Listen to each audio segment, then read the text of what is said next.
Back to the action, and what you are looking at right now, nasty stuff. That's Delon Wright, the newest member of the Toronto Raptor team, and he's gonna get these Raptors mad more wins. Or maybe not. That's just a really, really bad Kanye impersonation.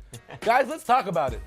The Toronto Raptors at 20 go point guard. They also went point guard later in the draft. But Delon Wright, out of Utah, 4-year guy, could have came out of the draft last year. Vidal, you're a fan? 2 thumbs up. Seen him play a bunch of times. He's a basketball player. Like I said, pass, shoot, dribble, great decision making. Comes from a basketball family. Darrell Wright, older brother, athletic, won a size. championship with the Heat.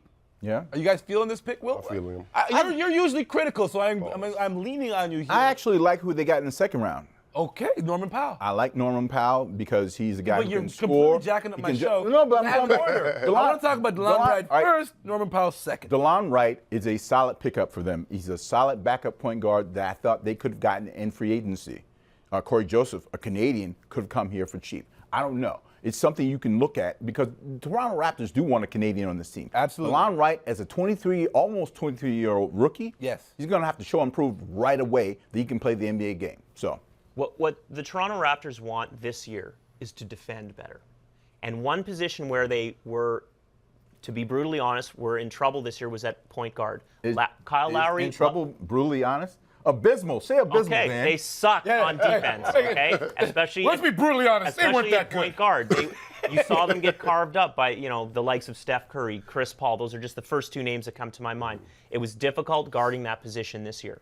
You bring in a guy, he's a point guard, 6'5", he's got some size, a lot of athletic potential, and I think it is a good draft, and I think they were obviously going in a certain direction with what they wanted, and that's what they got. Okay, so quickly before we jump to the Vasquez trade, let's get your thoughts on Norman Powell, because you're one of the few people who really have like a good feel for this I think guy. he's a good two-way player that they're going to have for cheap on this team to come off the bench. Again, you have to look at whether they lose Lou Williams or not. They have to replace those points. They have to replace with some youth and at a salary cap friendly space right now. And I think that Norman Powell fits that.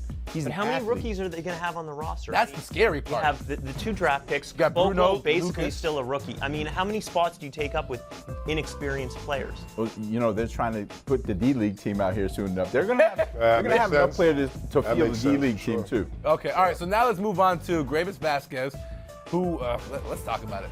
As a member of the media, first off, shouts out to Greivis Vasquez, the only member of the Toronto Raptors to make it onto the couch this year. Got so much love for that guy. One of the media's favorite sound bites is going up to Greivis and asking him randomly anything, and he will just spill his guts to you.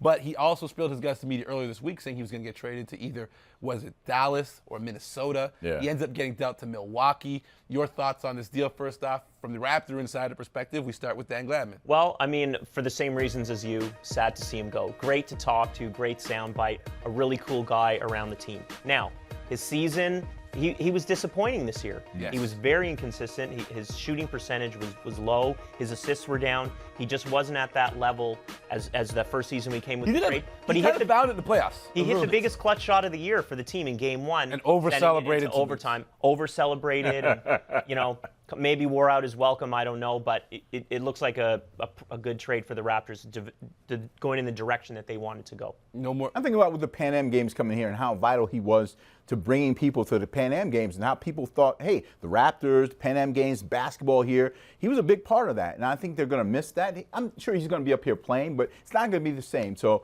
people are going to miss Greivis Vasquez, but upward and onward. All right, well, hey, we still have more basketball to break down here. This is Canada's home for talking basketball, the Hangout with Will Strickland, of course, of TSN Radio, Dan Gladman of the Toronto Raptors broadcast, and Vidal Messiah. When we return, we're going to talk about what is going on in Sacramento. You hire a coach who doesn't like your favorite player. You fired the last coach that your favorite player liked. Now you are just the Sacramento Kings. Struggle.